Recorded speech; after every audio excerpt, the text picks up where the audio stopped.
రైతులు కూడా అదే ప్లానింగ్ లో ఉన్నారు. మేము ఎప్పుడు సీట్లు ట్రాన్స్ఫర్ చేయదలుచుకోలేదు, చేసే ఉద్దేశం కూడా పార్టీకి లేదు. ఒకవేళ ప్రశాంత్ కిషోర్ వచ్చి మాట్లాడుంటే ఇనుంటారు, సజెషన్ ఇనుంటారు. తప్పేముంది, మీరు పచ్చ సొక్క వేసుకోండి, ఎర్ర సొక్క వేసుకోండి, లేదా పూల సొక్క వేసుకోండి, కొంచెం గ్లామరస్ గా చెప్పడం తప్పేం కాదు, సూచన చేయటం తప్పు కాదు. అయితే Janasena Telugu Desam party joint action committee నిర్ణయంలోనే సీట్లు ఉంటాయి. మా ఇష్టం వచ్చేట్టు, వాళ్ళ ఇష్టం వచ్చినట్టు, ఎవరి ఇష్టం వచ్చినట్టు మాట్లాడేదానికి మాకు అధికారాలు లేవు. ఎందుకంటే మా ఉన్న ముఖ్య నాయకులు, జనసేనలో ఉన్న ముఖ్య నాయకులు చాలా అనుభజ్ఞులు, నిష్ఠానుతులు, చాలా విలువతో కూడిన వాళ్ళు ఒక జాయింట్ యాక్షన్ కమిటీ ఏర్పాటు చేసుకున్నారు. సో ఎవరైనా సీట్లు సర్దుబాటు ఒత్తు మన ఇష్ట ప్రకారంగా మార్చడానికి లేదు. ఎందుకంటే ఒత్తులో ఉండేటప్పుడు ఫలానా అనేసి చెప్పడానికి, ఇప్పుడు శ్రీనివాస్ గారు ఉన్నారు, ఆయనకి ఏదో ఆలోచన ఉండొచ్చు అనకాపల్లి ప్లానింగ్ లో, ఆయన తీసుకెళ్లి ఇంకో చోట వేసే అవకాశం లేదు సార్. మేము మీకు అంతకన్నా ముందు ఒక విషయం చెప్పాలి. మేమెందుకు మారా సార్, నాకు అర్థం కాదు. జనసేన తెలుగుదేశం పార్టీ రాష్ట్రం అంతా 170 సీట్లు గెలబోతున్నాం, అనుమానమే లేదు మాకు. వైఎస్ఆర్సీపీ పార్టీ ఖర్చూపు మేరలో కూడా కనబడట్లా. ఇప్పటికే వాళ్ళ ఎమ్మెల్యేని కాపాడుకోలేక, ఎంపీలు కాపాడుకోలేక పరారు లెవెల్లో ఉంటే వాళ్ళ పరిస్థితుల్లో ఓడిపోయే అవసరం దశలో వైఎస్ఆర్సీపీ పార్టీ మాకు పోటీయే లేదు రాష్ట్రంలో చెప్తాను. మేము సీట్లు మాడాల్సిన అవసరం లేదు.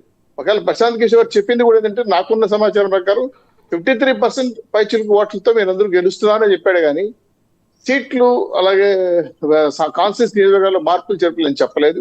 ఒకవేళ చెప్పున్నా అధినేతలు ఎనుంటారు, కానీ ఇనిన తర్వాత మా ఇద్దరి మధ్య వారధిగా ఉన్నటువంటి జాయింట్ యాక్షన్ కమిటీ డిస్కస్ జరుగుతుంది.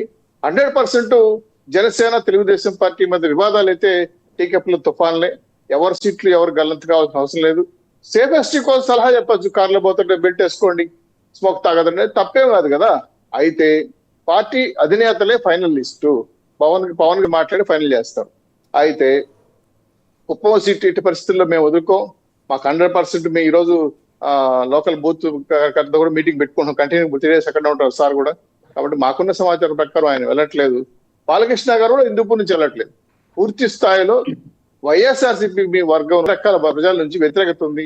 పార్టీకి చాలా జనసేన తెలుగుదేశం పార్టీ కూటమి కావాలని రాష్ట్ర ప్రజలు కోరుకుంటున్నారు. కాబట్టి దీంట్లో ప్రశాంత్ కిషోర్ గారు పర్ఫెక్ట్నెస్, అలాగే సజెషన్స్, అలాగే కొన్ని వ్యూహాల్లో కొన్ని మార్పులు చేర్పులు, అలాగే కొన్ని కులాల పొందిక, అలాగే కాన్స్టిట్యూన్సీ రిజర్వేషన్లు, దీనిపైన పిన్ డీప్కి వెళ్ళి కొంత సజెషన్ చేస్తుండొచ్చు. అది నాకు కూడా కొంతవరకు తెలుసు.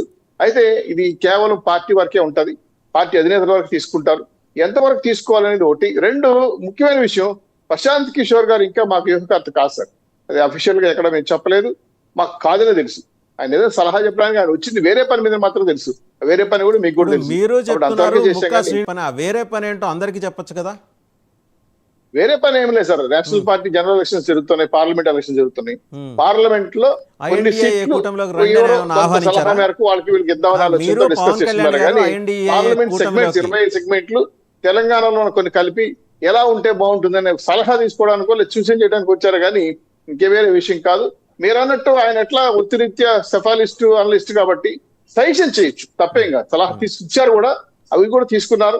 దాంట్లో రియాలిటీస్ కొంతమంది క్రాస్ చెక్ చేసుకొని ఒక నిర్ణయం తీసుకుని ముందుకు వెళ్తున్నారు. కానీ కొంతమంది కొన్ని మీడియా వాళ్ళు జనసేన తెలుగుదేశం పార్టీ మధ్య గొడవలు పెట్టాలని అనేక రకాలుగా ప్రోవోక్ చేస్తున్నారు. ఆ మెయిన్ సెట్ లో మా అధినేతలు పడద్దని దాటే పరిస్థితులు లేదు. కాబట్టి మాకున్న పరిస్థితుల్లో ఎవరో గొడవలు పెడితే, శ్రీనివాస్ చౌదరి గారు, ఎవరో గొడవలు పెడితే పడాల్సినంత పడేంత బలహీనంగా మీరున్నారా? లేదు, మంచి పాయింట్ చెప్పారు. నేను ఇంతకుముందు ప్రచార మాధ్యమంలో మాట్లాడేటప్పుడు ఎవరో ఇప్పుడు ఏనుగు పోతుంటే 1000 మంది 1000 రకాలుగా